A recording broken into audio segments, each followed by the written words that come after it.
Sa kanila na lang ako magsasalita, huwag na lang kayo. Lagi na lang tayo nagkakakita. Ano po mga miyembro dito? Pwede yung hindi pa nakakadalo daw. Sabi ni Pastor, kung mga hindi daw nakakadalo ng mga conference natin doon, pwede bang makikita yun? Pwede tayo Naman, so lang kayo dumadalo lagi. Pag naririnig nyo na ako, siya, tapos na! Ano pa ba sasabihin ko sa inyo? Sige, di-review na lang tayo. Mahaba-haba ho ito. Gusto ko ito. Sa totoo lang, noong paturo sa akin ito, 2 semestre. Wow! 2 semestre. Maliban pa sa history of the King James Bible, meron pong Bible history. Okay ba yun? Okay ba? Yung history of the King James Bible, yung istorya nito. So, kailan yun? From 1611. Pero hindi lang yun. Bago yan maging 1611, istorya niya, it goes back doon pa sa panahon ni Moses and even before Moses. Mula pa sa langit. Yun ang pinag-umpisahan niya. It is settled in heaven. Hanggang sa nag-usap sila ang Panginoon, ano kayong ligwahe sa langit? Nung nag-uusap ang anghel, tapos nung nag-isip sino nga yan? Sino ba nag-isip na I will be like that? Si Lucy. Si Lucy. Okay, Lucifer ang pangalan niya kasi Lucius, makinang.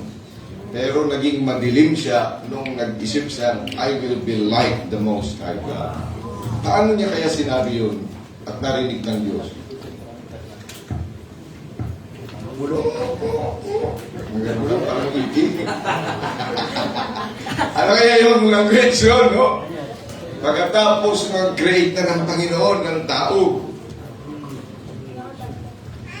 sa Edenic language, yung tawag lang ng mga linguist dyan, Edenic language. That's proto something.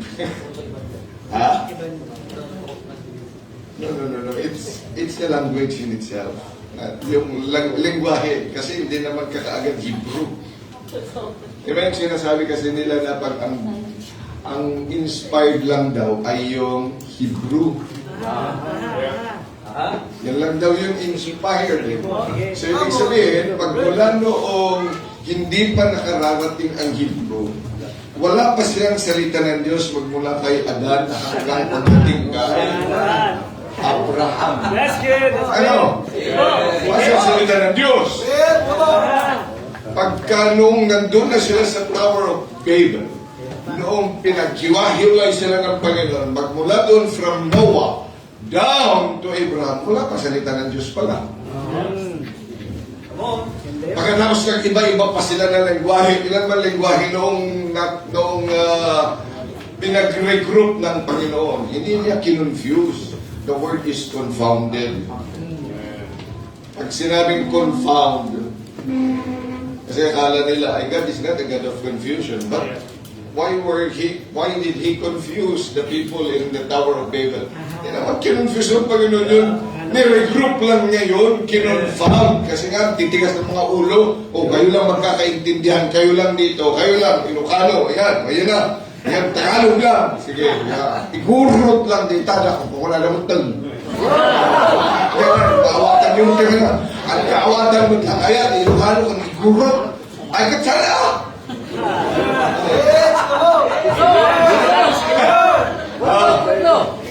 Ngayon, ang kaawatan naman lang ni Joey. Ang kaintindihan ka. Kanino ngayon yung salita ng Diyos? Kung hindi nag-translate ang Panginoon. Kasi sasabihin nila, kasi ang King James naman, translated. So hindi siya may double inspiration daw. Sino ang nag-i-invento na yan? Magaling talaga mga inventor na yan ng mga salita. Ang double inspiration ang nalalaman. Ang lengguwahe from the very start, kung tama yung pagkakatranslate, it's still the same. Hindi po pwedeng magkaiba.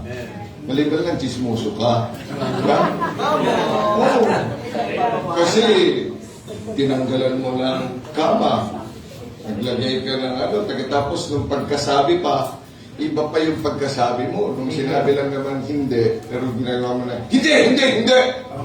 O, hindi. Iba talaga.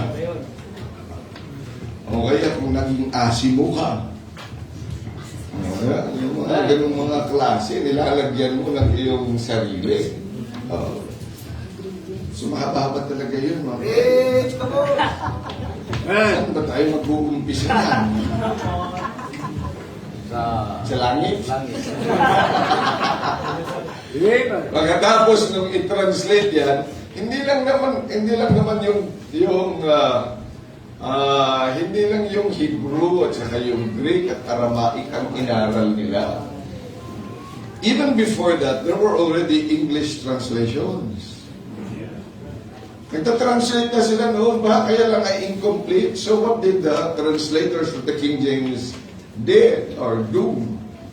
Eh syempre tinignan nila lahat yun, kinonsider, kaya nga po yung translation. They considered all other translations para mapagtagni nila kung ano yung mga noong panahon nila na wala pa sila pero pinag-uusapan na yan. Para makita nila yung konteksto at sa panahon na gagamitin na nila yung common language which is what we call the King James or Elizabethan language.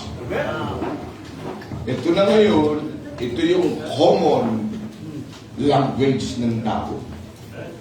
Kasi iba't ibang klaseng lingwahe, di ba? Pag scientist ka, iba yung lingwahe mo. Pag ikaw ay IT, di ba? Iba din ang lingwahe mo. Kaya yung doktor at saka yung lawyer, hindi nagkakaintindihan masyado yan. Kasi iba yung lingwahe nila eh. Kaya nag-aaway yan. Tapos yung lawyer, tsaka yung akala mo lawyer, pero hindi naman lawyer. Parang kongreso lang ba? Kongreso lang. Pagkatapos ay yung gagawa daw ng batas, eh hindi naman pala niya alam yung batas. Ay nakakagulo talaga. Kaya saan tayo pupunta? Sa Supreme Court. O ngayon, edi tapos sila. So yan makikita natin na dapat ay nauunawaan natin na hindi yan, kaya hindi scientific nga talaga pagkasulat ng Biblia, pero scientific yan. But the language is different. Siyempre, hindi naman niya sasabihin na, and the anatomy, and God created with the anatomy of. Sabi pa niya yun. Pero ano ang salita ng Panginoon? Created man. Mayroong mata, ilong, on the same places, di ba? Sinabi ba ng Panginoon, create ng Panginoon ng iisang mata? So, anatomy, di ba? Biology yan, di ba? Botany. Kamahap. Tapos, meron pa yung Bible history. Babaybayin mo yung istorya ng sangkatauhan through the Bible. Yeah, isa-isahin mo yan. From Genesis. Isa-isa. Kaya nga history book ito eh. Kaya yung mga hindi marunong magbasa, ayaw nyo ng history, hindi talaga magugustuhan ng Biblia. Kasi hindi kayo makarelate. Gusto nga ng ganda kanina eh. Talaga bang gamit mo ng decision? Yung salita ng Diyos. Eh bakit kayo nandito? Sabi ng Panginoon, huwag kayong a-absent sa klase nyo. Anong nakalagay doon sa obey them that have? Oh. Ay bakit kayo nag-decide? Saan yung decision nyo? Saan yung ginuha? Ba't kayo nagsuot ng damit na ganyan eh? Kasi kakanta ko sa choir pastor, hindi ako makakanta. O yun, saan ka nagbantay ng iyong decision?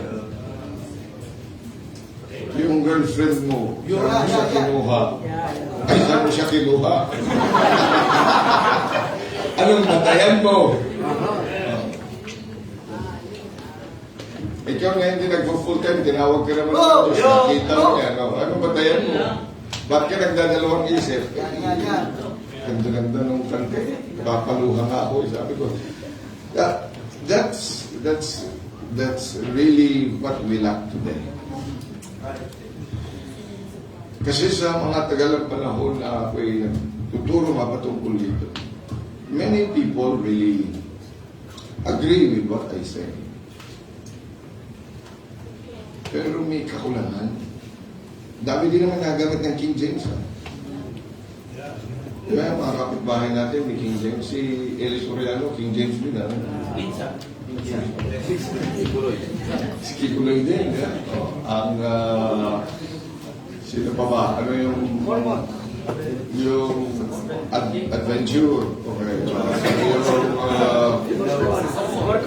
Yun, mga morons. Diba? Ayan. Sila naman nagamit dito.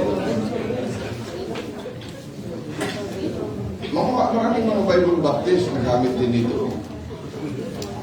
Oh. But I think there is something that is lacking and I hope that we can get it this morning. Maikli lang po. 30 minutes. Yep. Introduction. Introduction. Hindi pa ako nag-umpisa ha. Nurasan niyo na. Nurasan mo dito? Yeah, nauna nga. Sabi, sigurado, baka yung iba eh. Tawagin mga spiritual naman tayo ngayon. Maraming salamat sa mga spiritual. Yung mga spiritual ay tumalo na.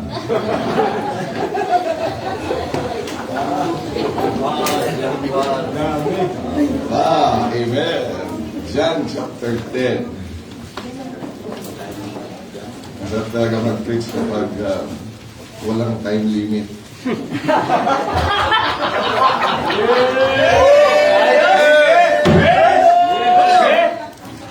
Kusog ba kayo? Dalawa lang talaga ang preaching dito. Talaga po sulit na sulit.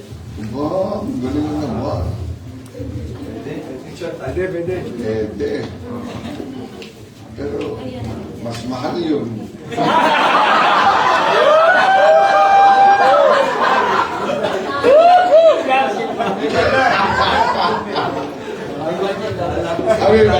May budget naman. May time limit na. Mahal pala eh. Minimetrohan ako ngayon. Oo, kasi kung prepare ko po ito mga kapatid, naisip ko, sino ba pagsasalitaan ko? Tama. Kung mga pasto pagsasalitaan ko, pwede kong theological manner. Pero mga miyembro, hindi naman mga Bible students to. So the theology must be translated. Biro mo, may translation pa akong gagamitin. Mas mahal na naman yun. Oo, pagkatapos, the translation from theological foundation. From theology. Yeah. The language of the theologians must be able to accrue to the minds of the people. So you see, there is another part of the translation. Another 20%. And then, yes, we only do not have to be doctrinally right. We ought also to be theologically sound. And that we should be able to rightly divide the word of truth so that we can be able to dispense this on a different timeline because we are living in another dispensation. Pinapawisan na sa Australia. Pinapawisan na. Patay na yung aircon.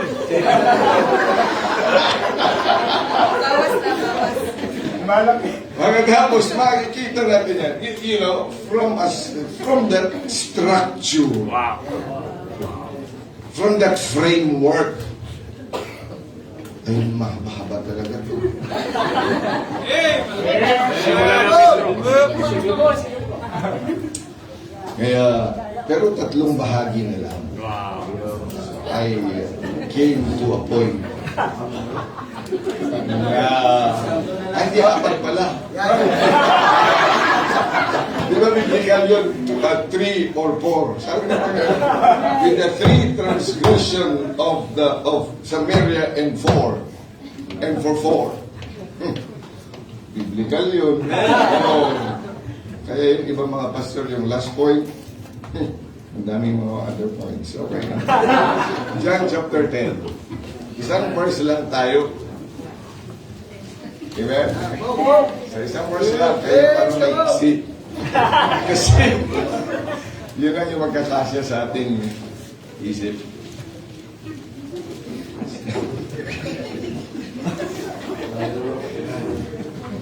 Siyempre, gusto lang pag-usapan natin from Genesis to Revelation and from history and then to the future.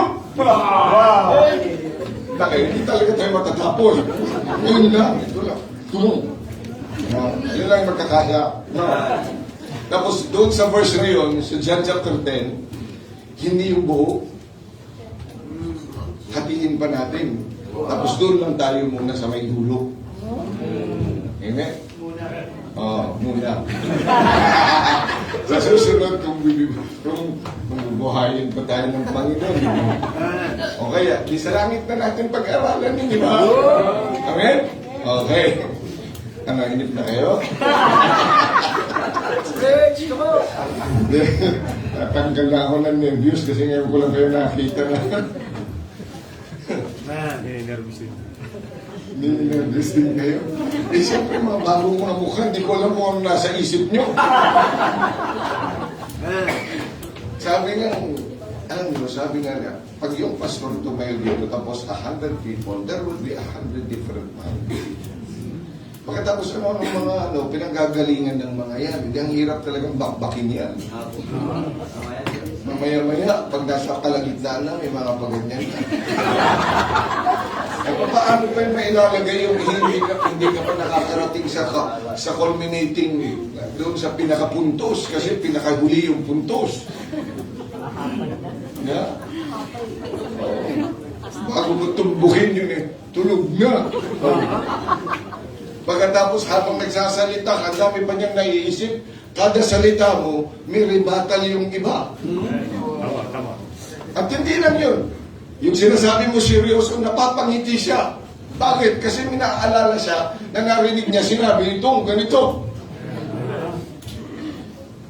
Tingnan niyo yung trabaho ng pastor. Times 3 na yun. Okay. May budget. Okay, verse number 35. Kasi hindi ko pa magagawa ng context to eh. Pag ginawa mo pa ng context yan, medyo mahaba-habang pag-uusap yan. Okay, verse number 35. If he called them gods, unto whom the word of God came, and the scripture cannot be broken.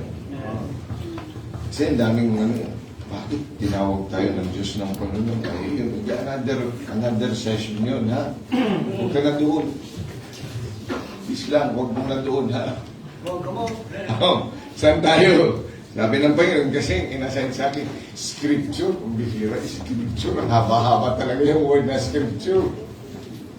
Eh, sabi ng Panginoon, doon na lang tayo sa sinabi muna ng Panginoon. Ano sabi ng Panginoon diyan? The scripture cannot be broken. The scripture.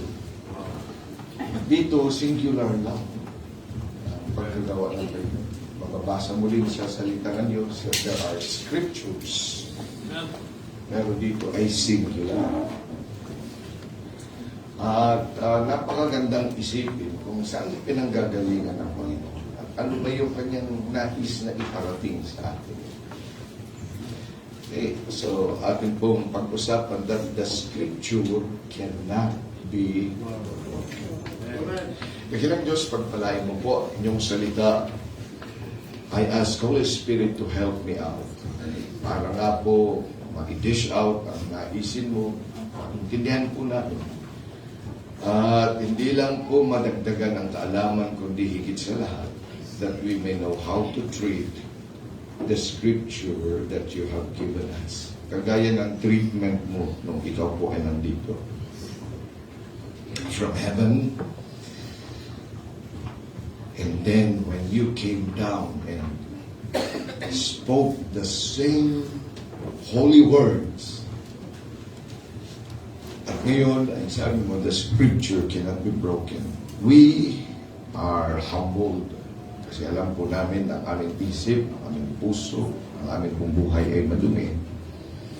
Not worthy to even listen to a holy word, much less with your holy voice. And even just to take a glimpse by reading the written holy word. At kahit nga po pag-usapan namin, Panginoon, we feel so humbled. Sapagkat ang mga salitang ito, they are from heaven. They are holy, but we are unholy beings. Kaya po tulungan nyo, Panginoon, bawat isa sa amin, that we may be able to revere your word as you have magnified your word above even your name. Maraming salamat po sa pagkakataong ito sa pangalan ng Panginoong Jesus. Amen. Then please take your seats. Well, scripture. Una po ay ilay down muna natin ang kaunawaan natin. Kaya po script. Dahil written. Again, the Word of God at first came to us via the voice of God. So He talked. He spoke. Kaya naipag-usap siya sa mga anghel. Naipag-usap siya, sinabi niya kay Lucifer, thou art fallen. You see, He spoke the word. And that was in heaven. That was long, long ago. Wala pa tayo, wala pa sa liputan. Ay nandoon na. Hindi pa na-create si Adam. God was speaking. And we had a glimpse of it. Amen? Doon sa usapan nila, doon sa sangkalangitan. And you see, that's a spoken word. When He spoke with Adam, He came every time He spoke. Nag-conference pa nga, ang triune God, let us make man in our own image. Oh, ano na naman lingwahe kaya yun? In fact, sabi ni Apostle Paul, hindi nga tayo talaga nun. Yung mga narinig ko, it's unspeakable words. Hindi ako worthy para pakinggan yun. Kasi alam niya makasalanan. So God has spoken. At siguro kapag nagsalita talaga ang Diyos, if you are unholy and you are nothing but a dust, masisira ka talaga. Not only that, when we see Him as a light, mabubulag tayo. Pero you see the spoken word. Remember that when He said, let there be light, and there was light. How powerful was that voice?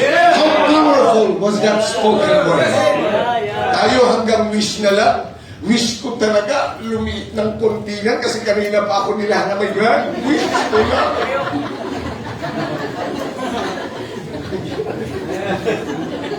Sa ulo yun eh.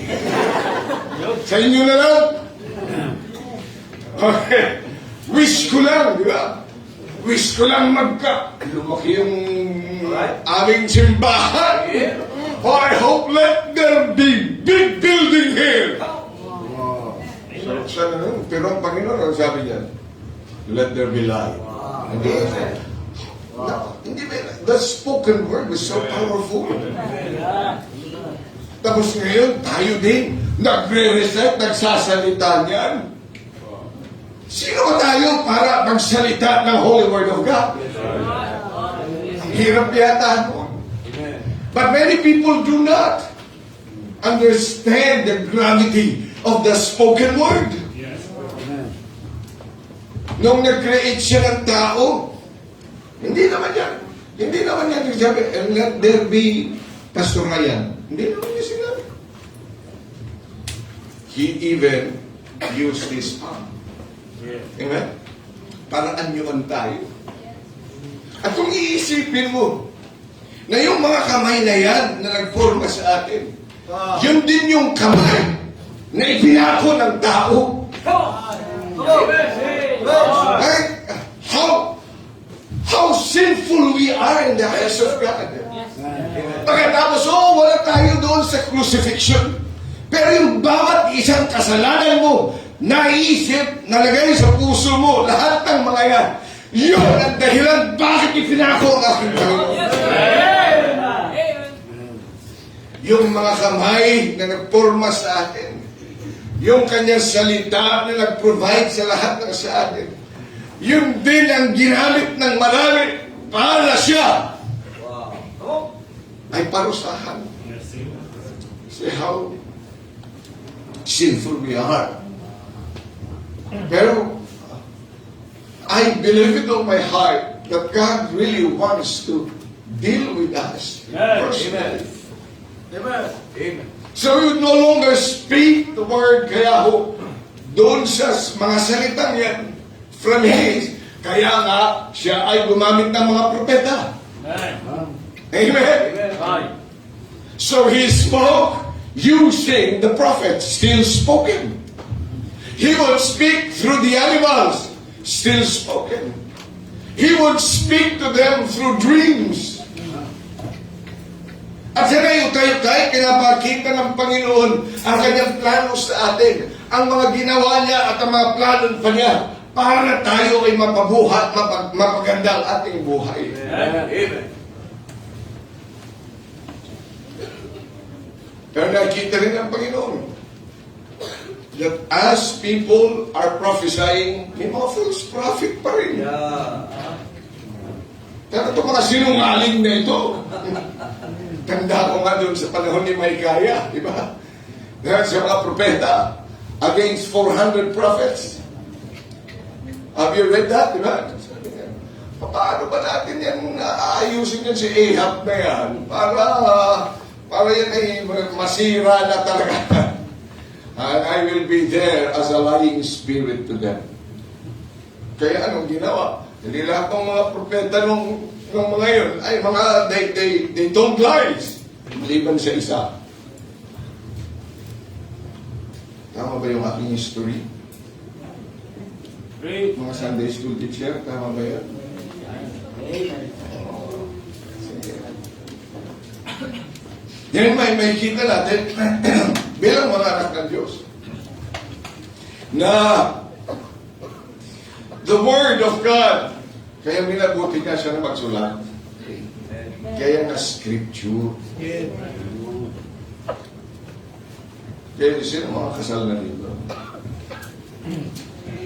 No? May kontrata kayo, no? Kaya ba? Di ba, may pinirmahan kayong kontrata? Expired. Expired. Hindi yan na-expired. Tingnan ninyo. Ang dami nga nalalako, di ba? Oral spoken things can be changed at any time. Sabi ko nga rin doon sa office, sinasabi mo na sinabi ko yan, nasa ng kasulatan. I can deny what you have heard. Eh dapat, pirma ako dyan na yan ay dinesisyonan ko. Pag hindi, ikaw nag-desisyon yan. Kaya pag binago ko yan, bear the consequence. Dapat may kasulatan. Pakita mo sa akin na yan ay inaprubahan ko. Eh sinabi po ninyo, anong sinabi? Kailangan mayroong kasulatan. Kailangan may scripture. Kasi hindi yan talaga dapat ang scripture. Hindi mababali. dumaan man yan sa lahat ng mga henerasyon, the scripture cannot be broken. Kaya pinasulat ng Panginoon siya mismo. In the Old Testament, He wrote the law. And then He let Moses and the other men write down His word. Kaya script, kaya ako maganda yung salitang scripture.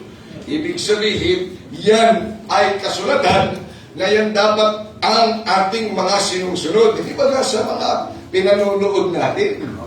May script lagi. Kaya nga may best script writer. Kasi bawat sa script writer talaga, ay meron niyang, sila pa maglalagay kung anong uring oras o kaya anong uring lighting, lahat na yan. Dapat sundin mo yun. Tapos pati lahat ng mga salita, hindi po pwedeng mag-adlib. Dahil pag nag-a-adlib ka niyan, ang nangyayari, nababago yung istorya pagdating sa dulo. Ayaw nila yan. Kaya nga maraming take 2, take 3, take 4. Dapat yun pa rin salita na yan. Pati yung emosyon, dapat i-perfecto mo. Kaya pinapractice yan ng mga artista, di ba? Sabihin mo na okay, na masayang masaya. Sabihin mo na okay, pero talagang masama ang loob mo. Sino mga artistahin dito?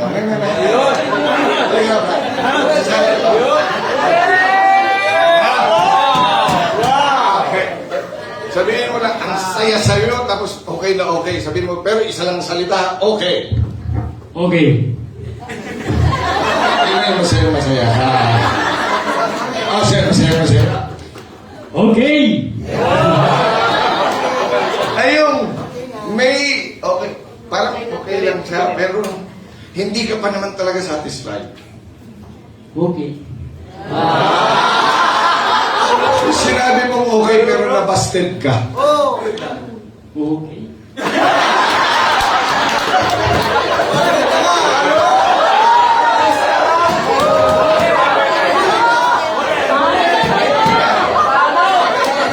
Parang nabasted ka. Ito ang totoo, no? Natural. You see, kung bakit yan? Okay na sa nanas mo, no? Yan talaga yung scripture. Kaya sabi ng Panginoon, hindi po pwede yung bali. Kasi ang mga yan ay perfecto. I have written that. In fact, that is a revelation of myself.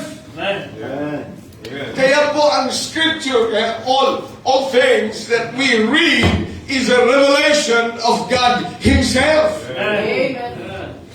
So yung mga dapat natin talagang malaman patungkol sa Kanya, when we open and approach the scripture, dapat talaga makikilala mo kung sino ang Panginoon. Kaya yung salita ng Diyos, the scripture that we have, is the mind of God. It is the will of God. It is the plan of God. In fact, it is Him. That's right. Yan yung revelation of God. Kaya kung ikaw ay gumagamit talaga ng salita ng Diyos, pagkatapos ay dahil nagpapagaling ka lang, I think you are going the wrong direction. It must draw you closer to your God. You should become more godly. You should become like God. Kaya nagiging, sabi mo, ikaw ay King James Version adherent here. Dapat ang buhay mo, King James Version. Dapat ang salita mo rin ay King James Version. Whence comest thou?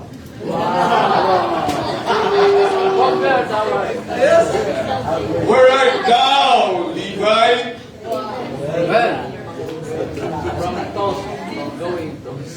From going to and from.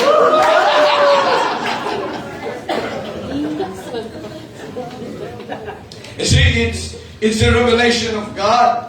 And if it is a revelation of God, it is perfect. Amen. Kaya sabi din ang salita ng Diyos sa 1 Corinthians chapter 13, verse number 10, when that which is perfect is come, then that which is in part shall be done away. Yan ang scripture. Yes. Kaya pinasulat ng Diyos kasi nga perfect na siya. There would be no more addition or subtraction.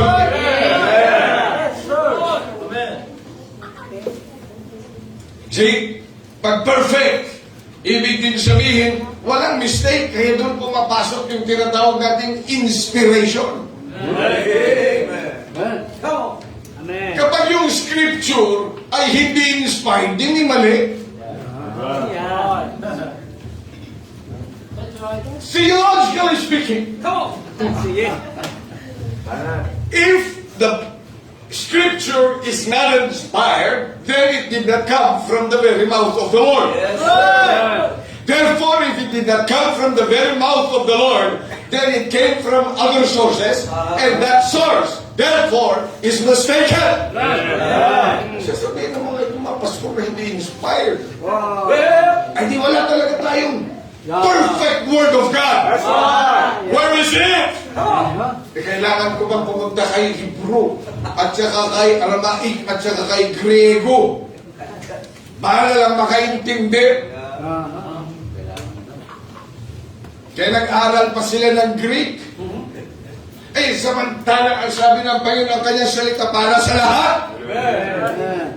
Kung para sa lahat, eh bakit lang yung mga Greek-speaking at saka yung mga Hebrew knowledgeable person, mga theologians, sila na nakakalam, ang dapat na translation dito ay ganito kasi ayon sa Hebrew, ang salitang ito ay Yahweh. Kaya yan po, ganito, ganyan, ganyan. O, ikaw naman, tayo naman.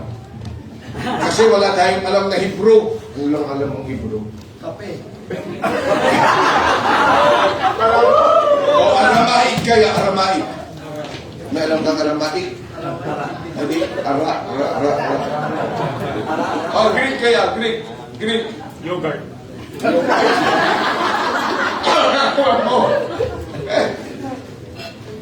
Ikaw-awa talaga tayo hanggang ngayon.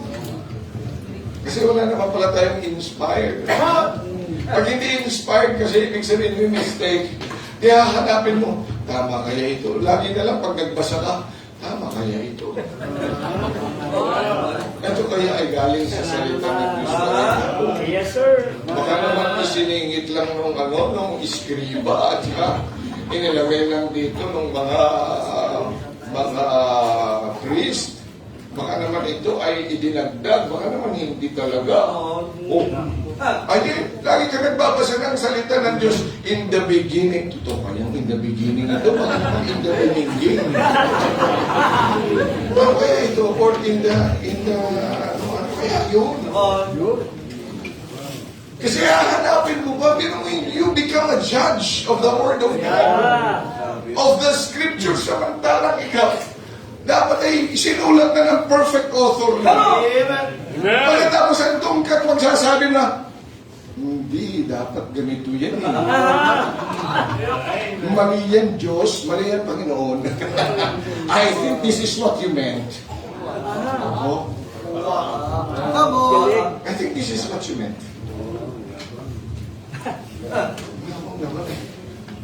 Ang Biblia, revelation ng Diyos. Wala ka pa noon. So it is perfect. It is infallible. It is infallible. It is wow! Praise the Lord! Meron tayong mga salitang inerrant. Nasa naman sa Bible yan. Ano nakalagay ko na inerrant at saka infallible. Ano inerrant? Ay narinig mo sa theological classes. Wow! Oh, biro mo na. Meron na tayo. Ano nga? Ang pag sinabi natin perfect, it is inspired. Inspired muna. Inspired.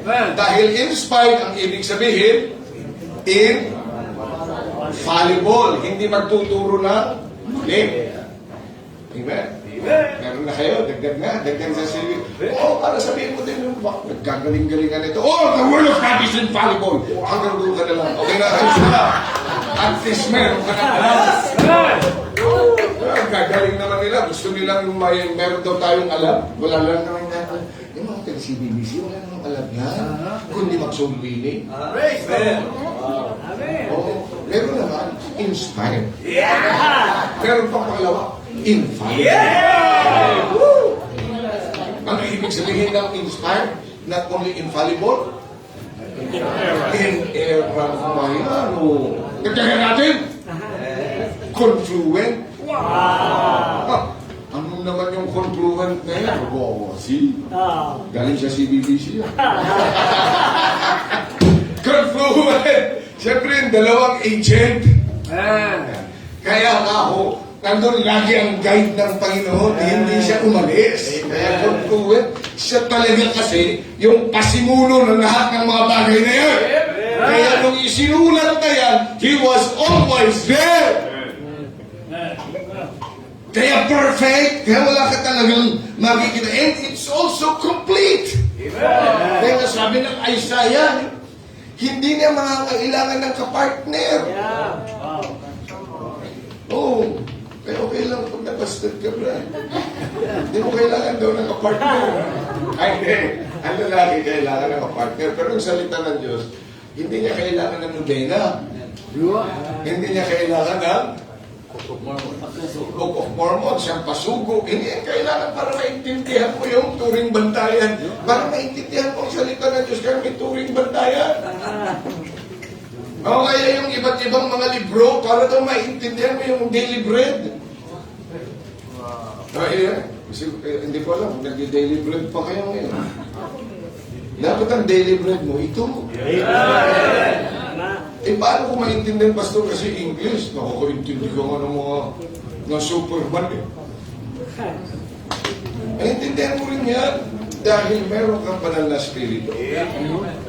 Sino ba kasi nagsulat yan? E di ang Diyos. If you're saved, are you saved? Di ilan lang yung saved. Are you saved? Kailangan ko mag-preach dito ng salvation. Nag-aaral tayo ng salita ng Diyos, pagkatapos ang save naman. Ay kahit kailan, kahit aralin natin, ang dami mo nang alam. Alam mo na yung inerrant inspiration, confluent inspiration. Ano bang mga inspiration ang alam mo?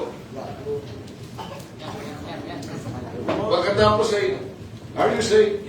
Yun lang. Ikaw, awa. Ang dami mong alam, pupunta sa impyerno. So if you're saved, say amen, man.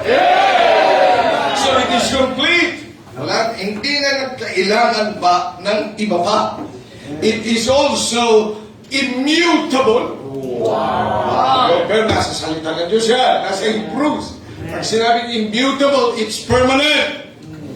Kaya if it is permanent in heaven, ay dapat yung galing sa langit, permanent din. Pareho din ngayon. Kung may pagkakaiba yung dalawa, ay hindi tayo nagkakaintindihan ng Diyos. Pagdating natin sa langit, hindi natin maintindihan. Yes, this is the language of heaven. Kaya ho, immutable. It is permanent. Hindi yan po pwede. Kaya yan din ang sinasabi. Salita, preserved. The word is preserved. The preserved word of God. Ibig sabihin, hindi talaga, that cannot be broken. It's the same in heaven. It is permanent in heaven. It must be permanent today. Yes, sir. And it must be our authority. Yan, ibig sabihin, kaya scripture. Kaya balik-balikan mo yan. Kaya di ba pag pinag-uusapan sa mga korte, ano ba talaga kasi ang sinabi ng ating batas? Kung talaga bang sumusunod tayo sa batas? So babalik-balikan mo yan. Kaya nga meron tayong verses na sinasabi, ano ba talaga kasi ang sabi ng Panginoon? Bakit sabi ng isang pastor na narinig ko, tapos nilaikan pa ng maraming mga kapastoran din at saka mga missionary, that it is not your going to church that make you a good Christian, but your life outside the church. Tapos naglagay ka pa ng love-love. Naglagay ka pa ng light. Dapat nilagay mo doon ay angry. Dahil hindi totoo yun. Ay, hindi ba totoo yun, Pastor? Hindi yan, totoo yun. Yan. Sabi ba ng Panginoon, forsake not the assembling of your... O, pagkatapos sasabihin ng isang putong lupa, eh, hindi yung pagpunta mo sa simbahan, ang nagiging mabuti kang Kristiyano, kundi yung buhay mo sa labas. Kung mabuti kang Kristiyano, napunta ka ng simbahan. Kasi naman, Pastor, maraming napunta sa simbahan, pero hindi naman magandang buhay. Wow, ha? You're a good judge. Ano bang ginamit mong salita doon? Dahil ginamit mo yung judgment mo doon sa kanilang buhay sa labas na hindi ka pareho sa'yo. Dapat ang judgment na gagamitin mo ay yung salita ng Diyos. Sabi ng Panginoon, forsake not the assembling of yourselves together. Kasi natin yun, Hebrews 10:25. Eh bakit ka pa-absent? Kung matino kang Kristiyano, eh di dapat lagi ka nandun kahit na may sakit eh. Eh dapat talaga, babalikan mo ano ba sinabi ng Panginoon diyan? Sa tithing, for example. Ano ba sinabi ng Panginoon talaga yung tithes na yan? May tithes o wala? Meron! Kaya nga witness yung tithes. So, ibig sabihin, iba't ibang uri ng tithes. May tithes dito. Marami yan. Lahat ng blessing ng Panginoon, dapat talaga bigyan mo na 10% sa Panginoon.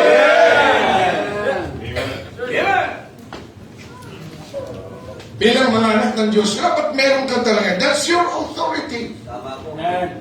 Kaya yung kata kanina, may decision in life dahil lang sa Biblia. Ang decision ko sa mga ginagawa ko to. Kaya brinake ko yung ito. Diba? Taga rito ba na-break sa'yo? Kaya brinake kasi sabi ng Panginoon. Kaya dapat yung nag-break sa kanya, magpakasaya ka. Anong grade mo na ba? Grade 12 pa lang naman pala eh. Pumapasa ka naman. Hindi kita kilala. Kasi ka na, kasi ikaw artista dito. Wow! Gagawin na lang kitang example, okay lang? Huwag ka magagalit sa akin, ha? Huwag ka magpatuloy na sana, hindi lang. Okay? Friends, I peace. Papastor ka ba? Hindi yung kaya. Pero nabasa mo na tinatawag ng Panginoon.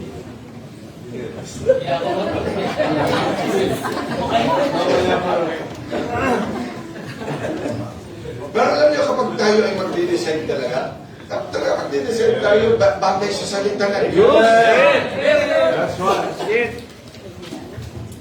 Everything that we do, kung talagang naniniwala ka na authority mo ang Biblia, eh di dyan ka.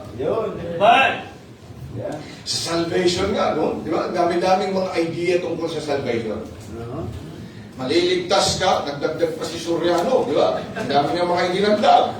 Yung iglesia, nagdagdag ng simbahan. Yung mga Pentecostal, anong dinagdag? Maliban sa baptism, speaking in tongues. Yung mga dinadagdag nila.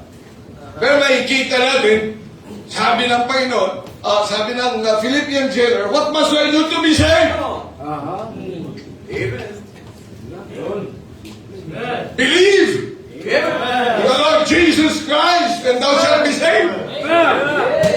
And there are many other verses that tell us that only Jesus is the only way. I have come that you might have life, and that you might have it more abundantly. Kaya bakit ka nagdadalawang isip na tayo? Eh, kayo na ng palataya naman. Kasi nakikinig tayo sa iba. Hindi Tingnan mo sa salita ng Diyos at yun ang iyong panaligan. Yun ang embrace mo. Mabasa ko, John 1:12. But as many as received Him, to them gave Him power to become the Son of God. Even to them that believe on His name. Pagkatapos meron isang Kristiyano, matanda na sa akin, bago ako, tinanong ko, talaga, patunayan mo man na anak ka ng Diyos. Medyo, ano? Ay, tinanong ko lang sa kanya, ano gusto mo bang patunay?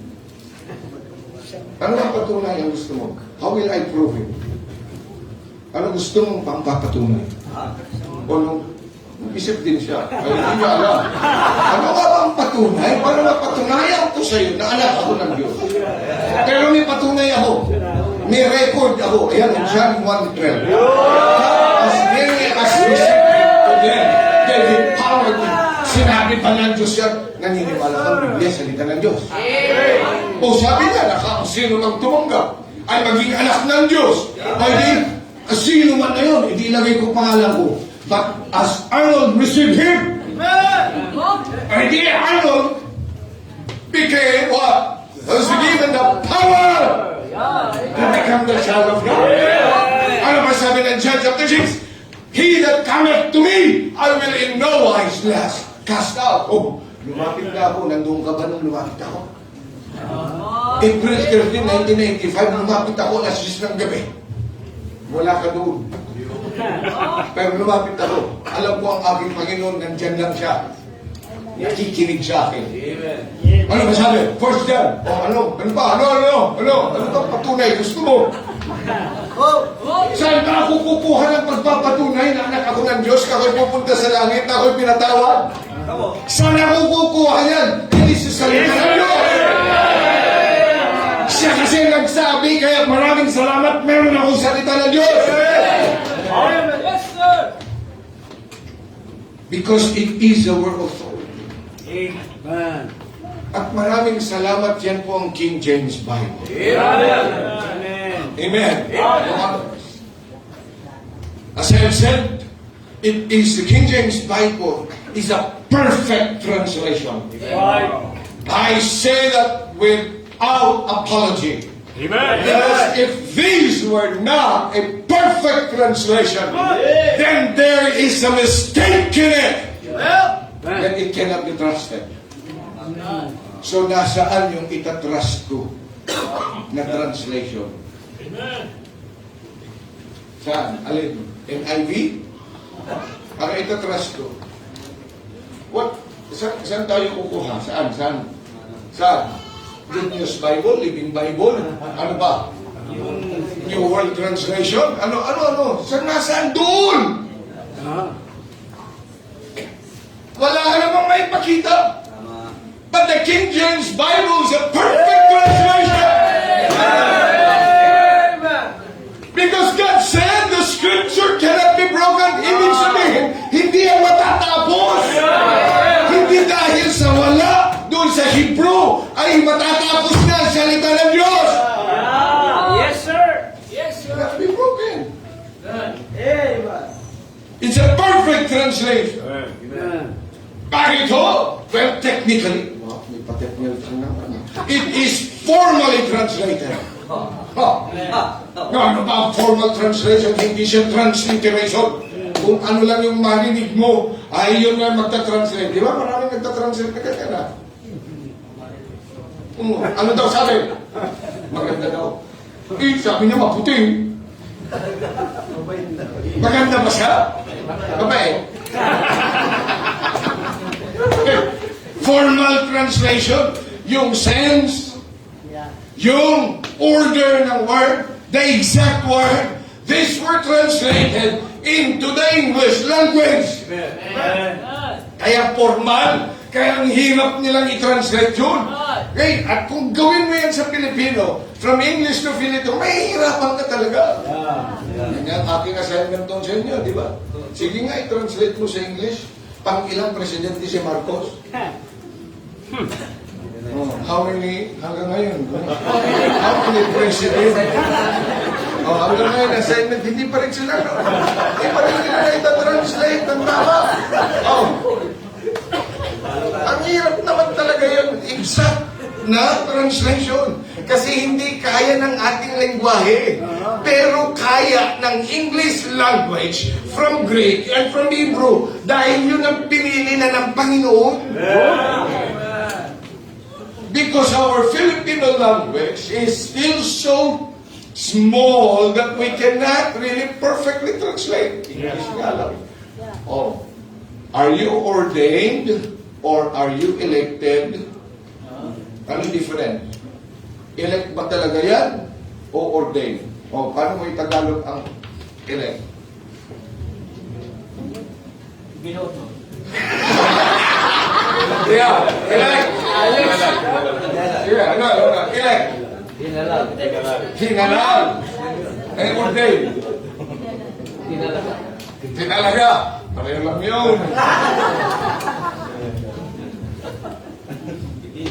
Oh, kaya ano gagawin ng isang Pilipino? Ordinahan. Okay. Gawin na natin ordina. O, convict.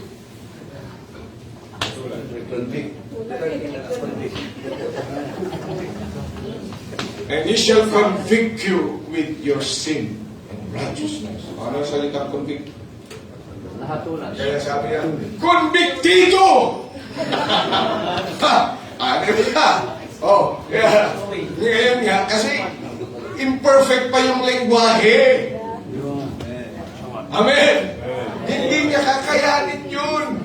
Masisira yan ng language. Kaya tingnan nyo, nangyari ngayon sa atin. Merry Christmas. Ano yung spelling? Hindi, Merry. M-E-R-I. Merry Christmas. Yan. Yan naman transliteration. Pero formal translation ang ginamit niya. Kasi salita ng Diyos. It's a holy word. Kaya pati yung translators, alam na alam nila yung iba't ibang mga lengguwahe. Hindi ka po pwede. Pero may Ilocano ka, magta-translate ka sa Bisaya. Eh, hindi naman ako marunong mag-Bisaya. Pagkatapos ita-translate ko daw yung ako Ilocano. Pagkatapos may Bisaya akong kasama. Hindi, sasabihin ko, din.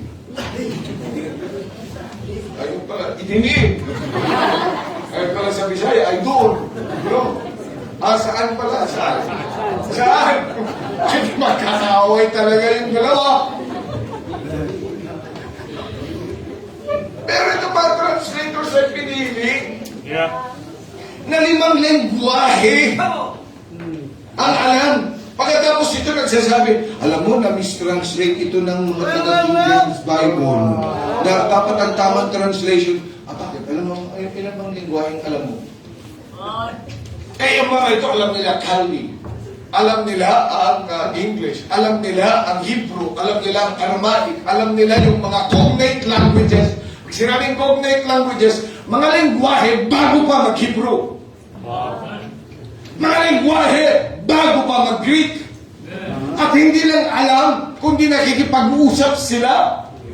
Parang nung panahon na yun, pag ang kausap nila ay yung mga Aramaic, they can speak, and they can write, and they can read. Tapos itong mga ngayon bago pa lang 3 taon pa lang sa Bible School lang, alam lang Ecclesia yung ang alam mo ay sasabihin ito ang tamang translation.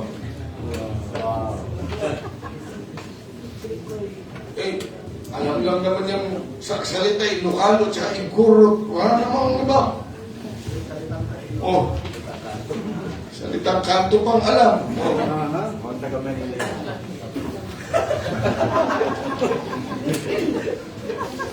That's why we have the scripture today. The Word of God. Yes, it's a perfectly translated. Kaya maraming salamat sa King James Bible. It came from the pure text. Kasi noon, mga kapatid, marami. Mga pinanggagalingan din yan. Alam niya din na maraming mga false writers at false prophets. Pero maraming salamat na ang Panginoon, they guided them so that they will only get the pure text. And from the Antiochian text, ito lang yung mga ginamit ng mga anak ng Diyos. Amen. Kaya pure ang sinasabi natin, pinanggalingan yan. At sinasabi din natin, the literary is excellent. Kaya tingnan nyo, pag kayo nag-memorya, pag NIV, ang hirap i-memorize, no? Pero tingnan mo, pag King James Bible, for God so loved the world that He gave His only begotten Son. Bakit po? Kasi yan ang tinatawag natin, yung salita ng Diyos kasi ay angkop sa mga tao. Kaya madali siyang i-memorya, ma-recite natin, at napaka-holy yung salitang yan. Tingnan mo yung ibang mga translation ngayon. Adam knew Eve. Anong nilagay? Aba, ay pambihira, magiging nagbabasa ka na ng tiktik. Tama yan. Dapat kung tandaan natin na yung perfect na translation ng Panginoon. And even that literary rendition makes it a holy rendition. Eh, children, obey your parents, you know. Kaya kapag nag-aaway, dapat talaga yung mag-asawa, husband, love your wife, even as Christ loved Himself. Wife, submit. Katabi niyo ba mga asawa niyo? Amen. Sabihin mo, wife, submit. Amen.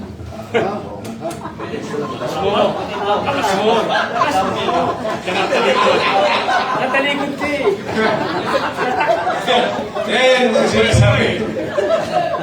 So it is the excellence of it.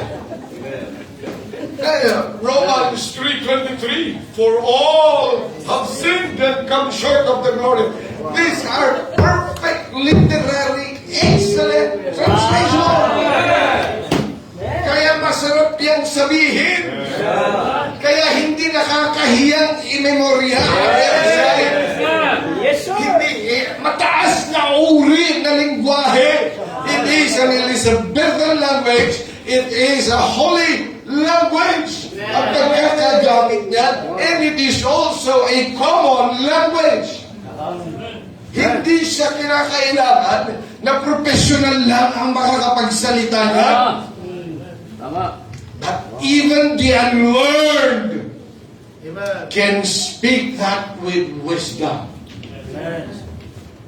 Kaya yan po, nagpapasalamat tayo na meron tayong scripture, the King James Bible. And in fact, the King James Bible explains itself.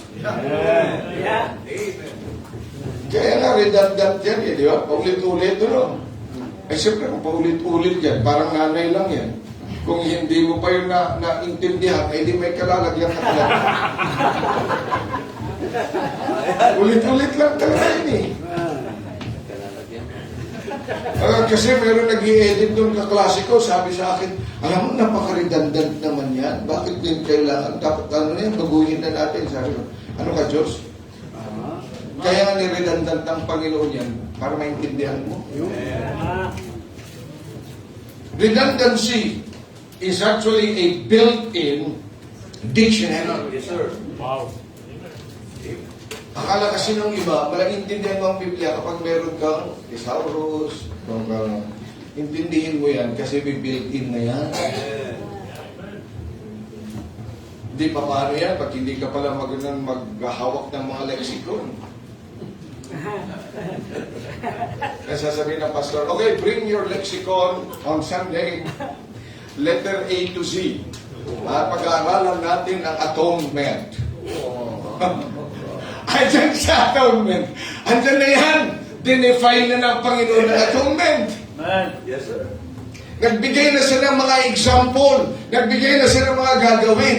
Because the Bible explains itself. Amen. And there is no private interpretation. Yes, sir.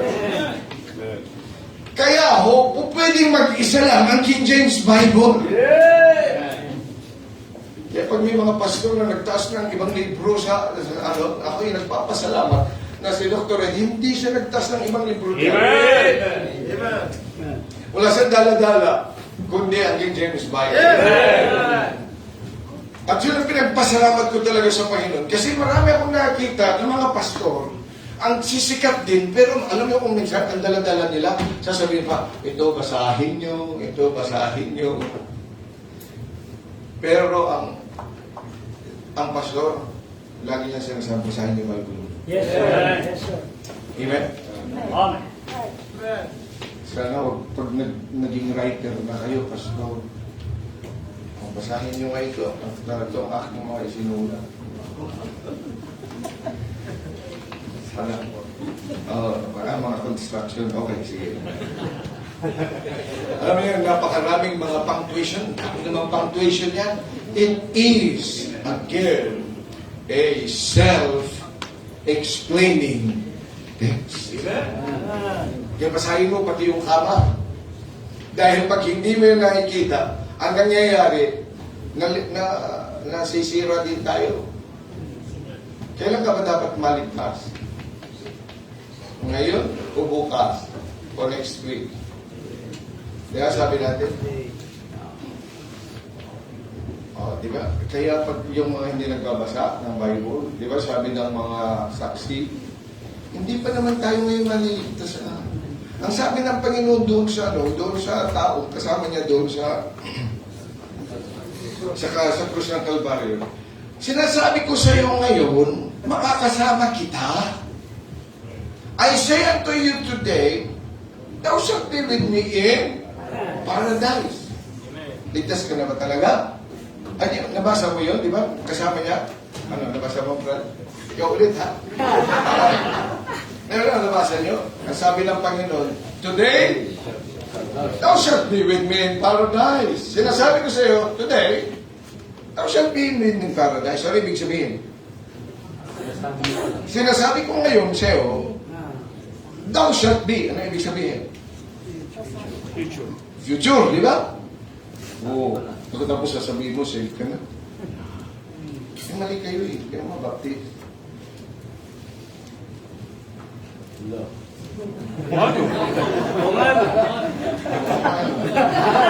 Kasi chapter 23. Pero, kapatid, Luke 23, verse 43. Sabi ko, yung mga baptis na mga ito, kung ano mga tinuturo. Ha? Ang sabi ng Panginoon, sinasabi ko sa iyo ngayon, makakasama kita. Hindi ko sinabi ngayon na. No? Okay. So, basahin natin. Ready? Go.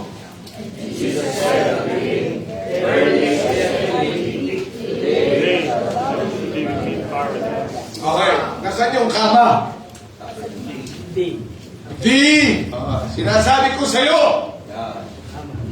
Ay, yung mga yun na nagbasa, sinasabi ko sa iyo ngayon. Mali. Ay, hindi mali. Dapat ang pagkabasa niyan, buti nilang ni Kuwait. Dapat ang pagkabasa, sinasabi ko sa iyo, ngayon, makakasama na kita. Yes, sir. Lord.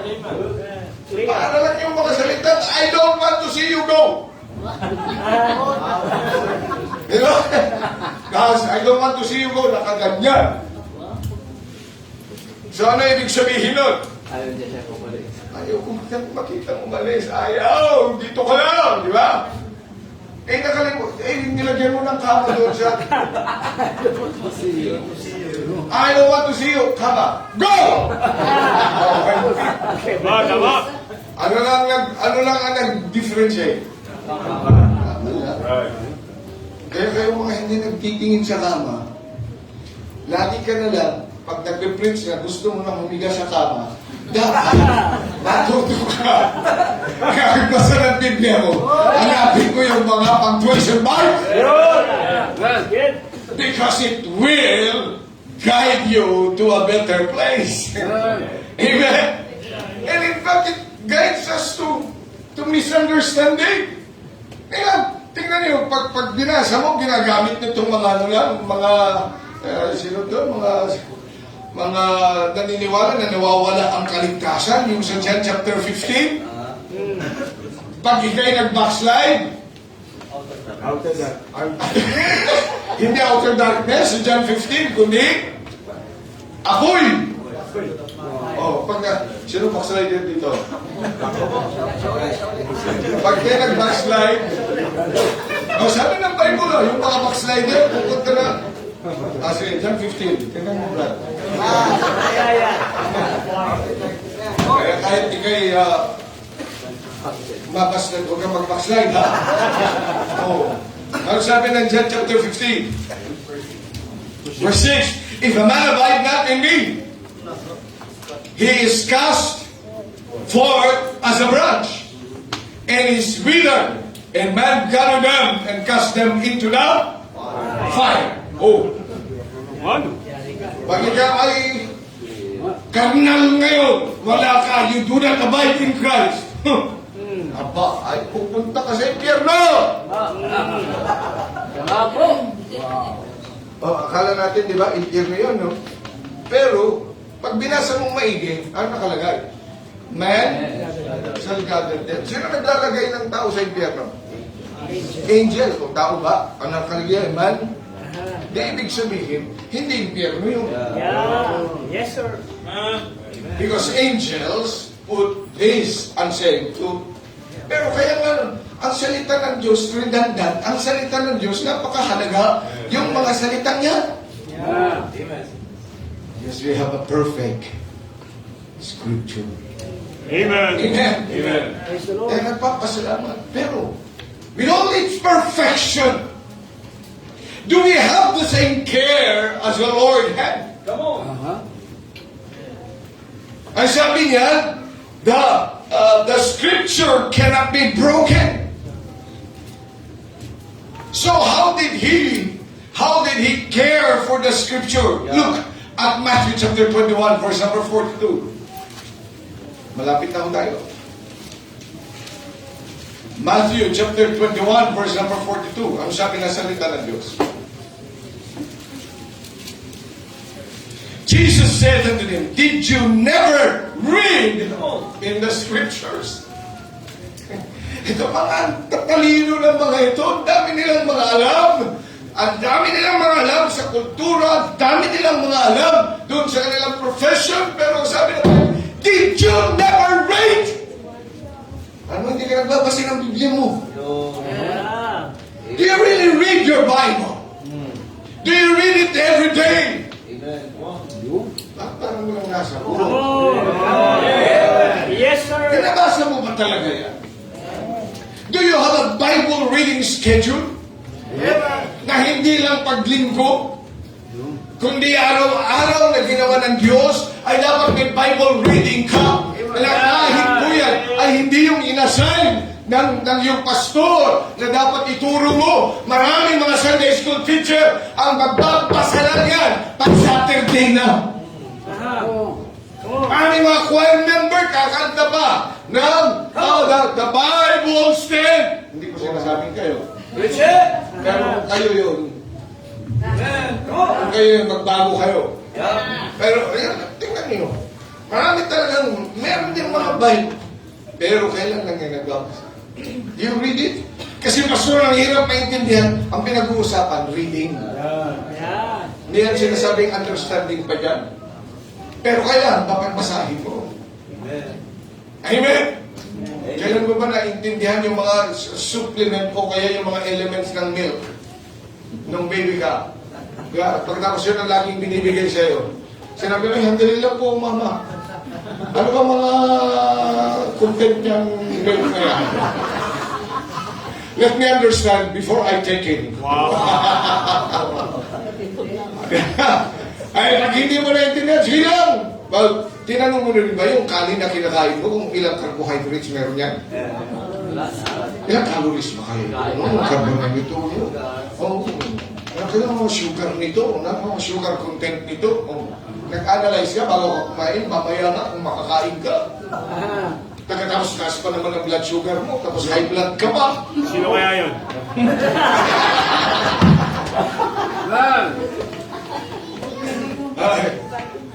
Sometimes we need not be intellectual in the eyes of the Holy God. Basta basahin mo because the Lord said, have you never read? He reads the Word of God. That's already His Word. But He reads it anyways. Eh kung hindi mo naman salita, hindi mo man isinulat, ay ayaw mong basahin. Second, ano sabi ng sa Matthew chapter 22, verse 29. How did he treat it? Jesus answered and said unto him, you do err, not knowing the Scriptures. Sure. Ano ba yung word na knowing dyan? It's an intimacy with the Word. Not only reading it, but the intimacy that you have with the Word. Parang yung kaibigan mo na masyado kang nagbibigay ng sikreto, nakikinig ng kanyang sikreto, ikaw din nag-exchange kayo ng secret. How intimate are you with the Scripture? Pag nagbabasa ka ba, yun ang nagiging source mo na ng iyong prayer time with God. Pag binabasa mo ba, Panginoon, ayoko mangyari sa kanya, ayoko mangyari sa akin ito. Is that how you treat? Marami nagbabasa, pero they are not so intimate with the Word. Dapat yung intimacy mo. Ganun ang Panginoon. And then number 3. Binis-bilisan na. Luke chapter 24. Gutom na kasi yung iba, hindi na makakita. Luke chapter 24. Verse 25. Ang sabi ng salita ng Diyos. Then he said unto them, O fools and slow of heart to believe all that the prophets have spoken. Ought not Christ to have suffered these things and to enter into his glory? And beginning at Moses and all the prophets, he expounded unto them all the Scriptures. You see, the Scripture should be expounded. Kaya yan, iniisa-isa natin. Kaya yan ang pinag-uusapan natin. And we are studying the Word of God. The Scripture cannot be broken. Yan yung paghimay-himay. Hindi pa pag may karne, hindi mo nilulunok ka kagad yun. Nalunok ka kagad pag may karne. Pagka bigay sa'yo yung fried chicken, ganon? Hindi, ginuuyan mo yan, di ba? Iniisa-isa mo yan. Pagdating ng fish, di ba? Tinatanggal mo pa yung tinik. See, because that is really to expound it. That's the Word of God. Kaya pag ikay nagbabasa, pag nag-i-increase ang yung intimacy with the Word, na-expound mo, naging pag-usap ka pa sa Panginoon through the Word. That's how God, that's how our Jesus treated the very Word. Then number 4.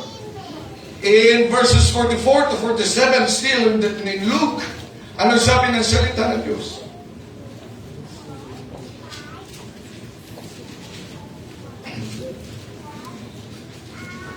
(44 to 47). And he said unto them, These are the words which I spake unto you while I was with you, that all things must be fulfilled which were written in the law of Moses and in the prophets and in the Psalms concerning me. Then opened he their understanding, that he might understand the Scriptures. The illumination comes from God Himself. Sa Kanya natin hinihingi na maintindihan natin. And Christ Himself, God Himself, the Spirit Himself, opens our mind of understanding. At masasabi, yun, hindi ko nakita dati yun, Panginoon. Thank you very much. Akala ko ito lang yung ibig sabihin nun, pero meron pa pala. Na ma-apply ko pala ito. He opens our understanding.